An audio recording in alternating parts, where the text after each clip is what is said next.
ហើយបើទោះបីជាអ្នកទាំងអស់គ្នាបកកាយប៉ុណ្ណាក៏ដោយក៏មិនងាយជាប់ដែរស្ដីអ្នកទាំងអស់គ្នាខ្ញុំបុយគឺជានិស្សិតអាហារូបករណ៍មកពីប្រទេសកូរ៉េថ្ងៃនេះខ្ញុំនឹងមកនិយាយអំពី5ចំណុចដែលជាកំហុសដែលអ្នកដាក់ពាក្យអាហារូបករណ៍ភាគច្រើនជាពិសេសគឺដាក់អាហារូបករណ៍ទៅកូរ៉េ GKS Global Korea Scholarship តែងតែធ្វើឲ្យគាត់មិនងាយជាប់ដោយសារតែគាត់បង្កើតឲ្យមានកំហុសទាំងអស់នេះកំហុសទី1នោះគឺជ្រើសរើសសាកលវិទ្យាល័យនៅពេលដែល Global Korea Scholarship ចាប់ផ្ដើមបើក application គេនឹងចេញ zip របស់សាកលវិទ្យាល័យជាច្រើននៅក្នុងប្រទេសកូរ៉េដូចខ្ញុំនឹងអញ្ចឹងតាមខ្ញុំ check មើលដូចជាខ្ទង់80សាកលវិទ្យាល័យជាងទាំង Tab A និង Tab B ហើយមានសាកលវិទ្យាល័យច្រើនមែនទែនហើយខ្ញុំគិតថាករណីមួយក្នុងករណីជាច្រើនដែលធ្វើឲ្យ application របស់អ្នកទាំងអស់គ្នាអត់ជោគជ័យនោះគឺដោយសារតែការរើសសាកលវិទ្យាល័យរបស់អ្នកទាំងអស់គ្នាក៏ត្រូវពឹងផ្អែកទៅលើសមត្ថភាពរបស់អ្នកទាំងអស់គ្នាដូចគ្នាអ្នកទាំងអស់គ្នាគួរតែជ្រើសរើសសាកលវិទ្យាល័យណាដែលអ្នកទាំងអស់គ្នាគិតថា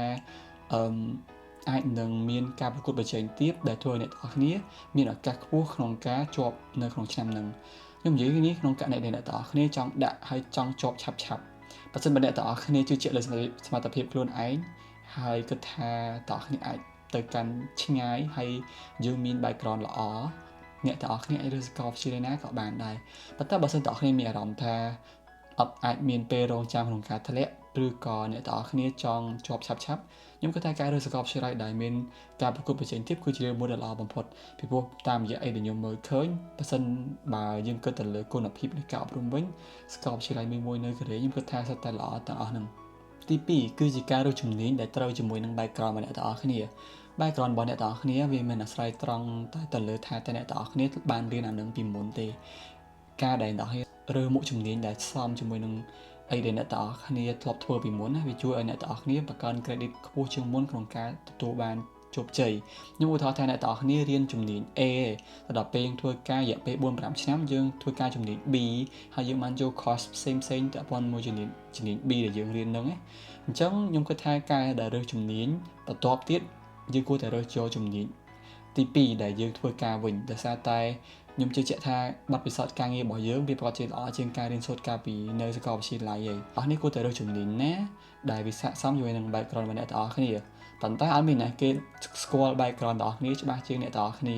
ខ្ញុំនិយាយ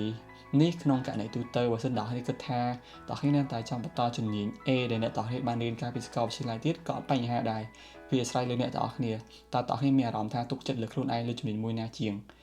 ហើយប៉ុន្តែទោះបីជំនាញ A ឬក៏ជំនាញ B ក៏ដោយជំនាញទាំងពីរហ្នឹងត្រូវស្ថិតក្រោមការចូលចិត្តរបស់យើងដូចគ្នាកំហុសទី3នោះគឺការដែលអ្នកទាំងអស់គ្នាអត់យកចិត្តទុកដាក់ទៅលើការរៀបចំឯកសារការពិតខ្ញុំធ្លាប់ចេញវីដេអូមួយនេះដែលគឺជាវីដេអូនិយាយអំពីភាពយល់ច្រឡំរបស់និស្សិតនៅពេលដែលគាត់ដាក់អាហារូបករណ៍នឹងម្ដងហើយតែខ្ញុំចង់លើកឡើងម្ដងទៀតព្រោះវានៅតែជារឿងមួយដែលសំខាន់ការរៀបចំឯកសារគឺសំខាន់ជនជាតិកូរ៉េការងាររបស់ជនជាតិកូរ៉េគឺពួកគាត់ហ្មត់ចត់មែនទែនទៅលើការរៀបចំឯកសារហ្នឹងជាពិសេសបើអ្នកទាំងអស់គ្នាធ្វើការទៅលើការស្នើសុំអាហារូបករណ៍បែបនេះទៀតណាគឺកាន់តែមានការប្រកួតប្រជែងអញ្ចឹងទាមទារឲ្យអ្នកទាំងអស់គ្នាធ្វើយ៉ាងណារៀបចំ application របស់អ្នកទាំងអស់គ្នាឲ្យបានល្អ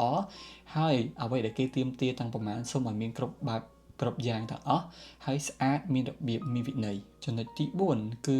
កំហុសដែលអ្នកទាំងអស់គ្នាអត់យកចិត្តទុកដាក់ទៅលើ personal statement និង study plan ខ្ញុំនិយាយដែរគឺ personal statement និង study plan នេះវាជារឿងមួយដែលសំខាន់ខ្លាំងមែនទែនវាគឺជាដុំស្នូលដែលមានតម្លៃមួយដែលអ្នកទាំងអស់គ្នាត្រូវតែយកមកមើលថែដោយដុំពេជ្រចឹងបើអ្នកគ្នាអាចមើលថែបានល្អទេពាក្យស្នើសុំការសិក្សារបស់យើងគឺក៏មានគុណភាពទាបដូចគ្នានឹងដែរទោះបីជាតើគ្នាមាន background ល្អប៉ុណ្ណាបើទៅ say personal statement អត់គួរឲ្យចង់អានចឹងអ្នកទាំងគ្នាអាចធ្វើឲ្យអ្នកដែលគេជ្រើសរើសយើងនឹងគេមានអារម្មណ៍ថាយើងគឺជាមនុស្សដែលមានគុណភាពល្អនោះទេយើងមានគុណភាពល្អវាជារឿងមួយឯងតែការដែលយើងបង្ហាញយើង deliver គុណភាពរបស់យើងទៅកាន់គេអាហ្នឹងក៏សំខាន់មិនធម្មតាដែរអញ្ចឹងវាត្រូវមានទាំងពីរហ្នឹងទាំងព្រមចំណុចចុងក្រោយគឺការទាំងគ្នាចូលចិត្តដាក់ឯកសារដែលគេអត់ត្រូវការអ្នកខ្លះគាត់គិតថាមានឯកសារ certificate ផ្សេងបន្ថែមកាន់តែច្រើនកាន់តែល្អខ្ញុំស្គាល់ application អ្នកគាត់ជាជនជាតិបរទេសតាមរយៈ group មួយនៅក្នុង Facebook group គឺខ្ញុំធ្លាប់សួរគាត់ថាគាត់មានcertificate ដែលគាត់ដាក់ជំនួយហ្នឹងរហូតដល់20 certificate តែលទ្ធផលចុងក្រោយគឺគាត់អត់ជាប់ទេតែខ្ញុំសួរថាហេតុបានជាគាត់អត់ជាប់ខ្ញុំក៏ដឹងដូចគ្នាតែសម្រាប់ខ្ញុំគិតថាអ្នកទាំងអស់គ្នាអត់ចាំបាច់ត្រូវដាក់certificate ទាំងហ្នឹងដល់20 certificate អញ្ចឹងទេខ្ញុំថាវាដូចជាលើស វាច្រើនមែនតើបើអ្នកទាំងអស់គ្នាមានគាត់ថាគួរតែមានត្រឹមមុលមកគ្រប់គ្រាន់កុំឲ្យវាមើលទៅច្រើនស្កេះស្កាស់ពេក5ចំណុចហ្នឹងខ្ញុំសង្ឃឹមថាអ្នកទាំងអស់គ្នានឹងទទួលបានចំណេះដឹងតិចតួចពីខ្ញុំនៅថ្ងៃនេះហើយខ្ញុំសូមបញ្ជាក់ម្ដងទៀតថាអីដែលខ្ញុំលើកឡើងវាគឺជា